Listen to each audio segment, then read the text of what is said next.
Бүгінгі сабақта екі мүшенің қосындысының квадраты және екі мүшенің қосын айырмасының квадратын көбейткіштерге жіктейміз.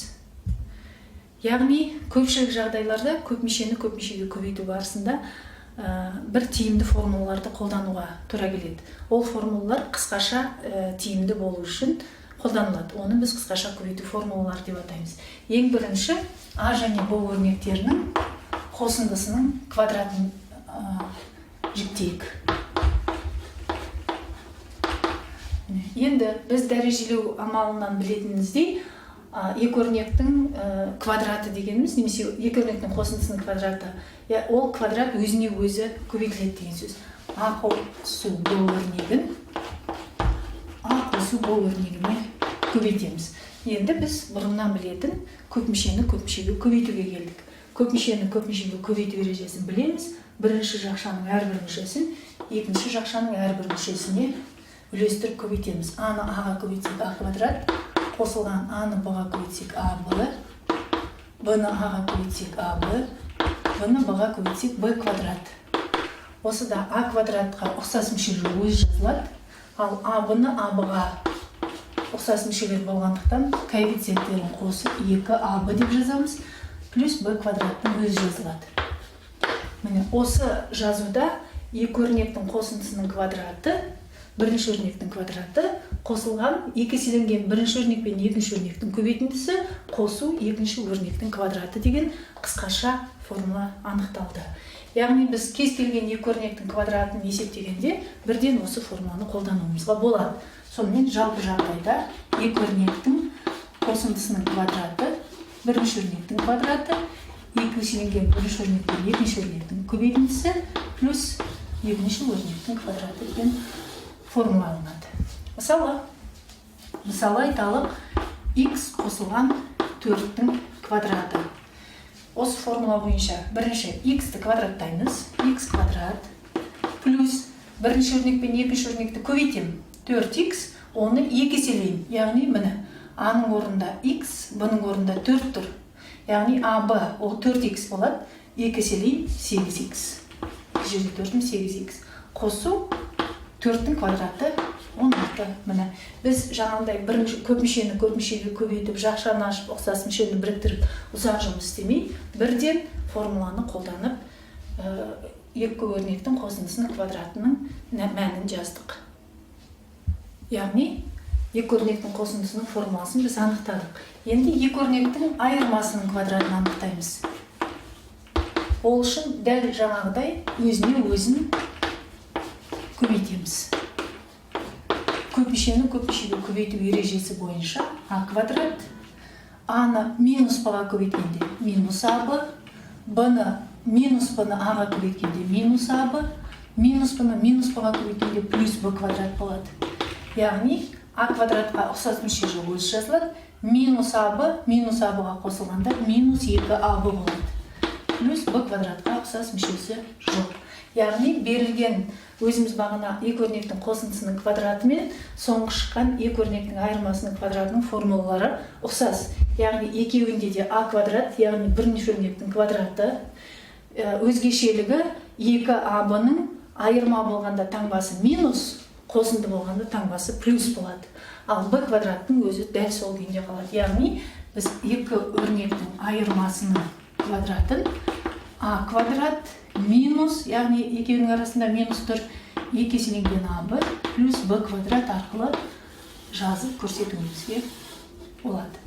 Мысалы, 2х минус 3-тің квадраты. Мынаны осы формула бойынша жазайық. Бірінші А-ның орнында 2х тұр, Б-ның орнында 3 тұр. Яғни 2х-тің квадраты, 2-ні квадраттаймын, 4х квадрат. Формулада минус, ендеше минус таңбасын қоямын. Енді 2х-ті 3-ке көбейтемін 6х, оны формуладағы 2-ге көбейтем 12х болады.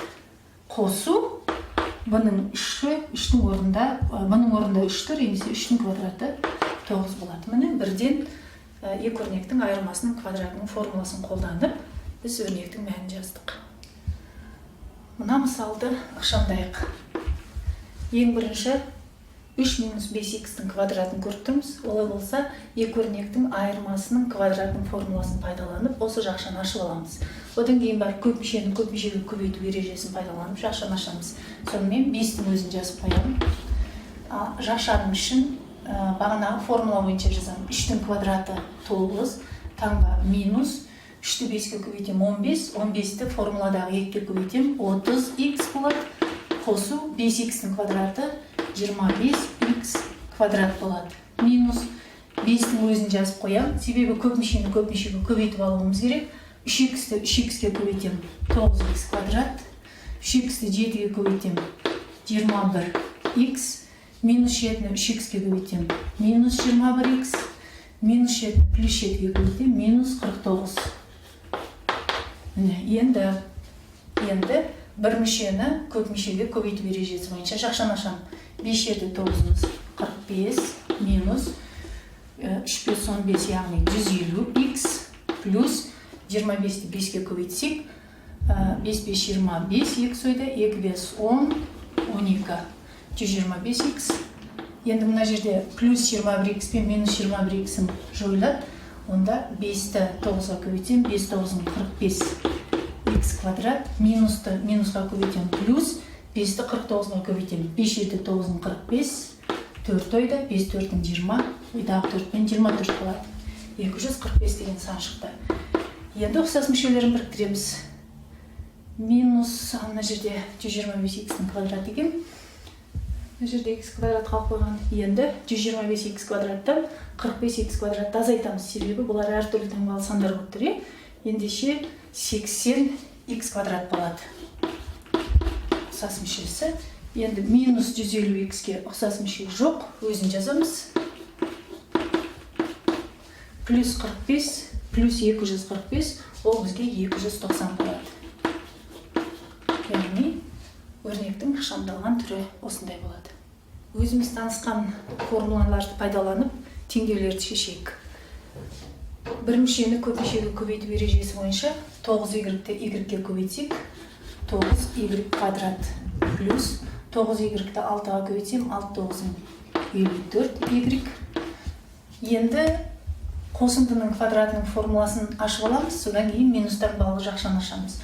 3y-тің квадраты 9y квадрат плюс 3y-ті 1-ге көбейтем 3y, оны формуладағы 2-ге көбейтем 6y болады. Плюс 1-дің квадраты 1, тең 1-дің өзі. Енді минус таңбасы бар жақшаны ашқанда, жақшаның ішіндегі өрнектердің таңбасы өзгереді. 9y квадрат плюс 54y минус 9y квадрат минус 6y минус 1 тең 0. Енді ұқсас мүшелерін біріктіріп алайық. Плюс 9y квадрат пен минус 9y квадрат қарама-қарсы сандар болғандықтан жойылады. Плюс 54y минус 54y әртүрлі таңбалы сандар болғандықтан азайтамыз. 54-тен 6-ны азайтсақ 48y болады.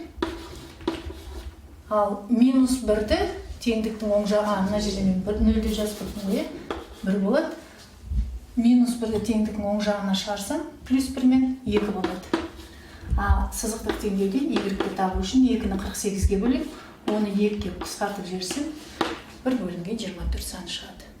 Өзіміз үйренген қысқаша көбейту формуласын 3 өрнектің қосындысының квадратына қолданып көрейік.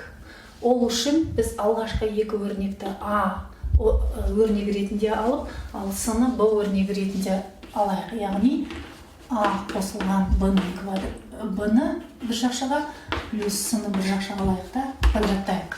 Яғни ол өрнекте А плюс Б А-ның орнында тұр. Мен бет белгілеп қояйын, бұл А-ның орнында тұр, ал мынау Б-ның орнында тұр. Яғни А плюс Б-ның квадраты. Яғни ережеміз бойынша бірінші А-ның квадраты. Яғни оның орнында А плюс Б тұр. А плюс Б-ның квадраты. Плюс екі өрнектің екі еселенген көбейтіндісі 2AB. Яғни 2 А қосылған Б көбейту С болады. Плюс С-ның квадраты. Бірінші ашып алдық. Енді тағы да екі өрнектің қосындысының квадратын ашамыз. Кәдімгі формула бойынша А квадрат плюс 2AB плюс Б квадрат. Ал бір мүшені көп мүшеге көбейту ережесі бойынша 2С-ны А-ға көбейтсем 2АС болады. 2 с-ны b-ға көбейтем, 2 bc плюс c квадрат.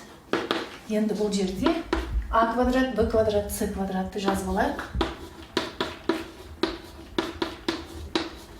Ары қарай 2ab, 2ac, 2bc. 2ab, 2bc, 2ac. Өрнегі қалады. Яғни мұны үш өрнектің қосындысының квадраты дейді.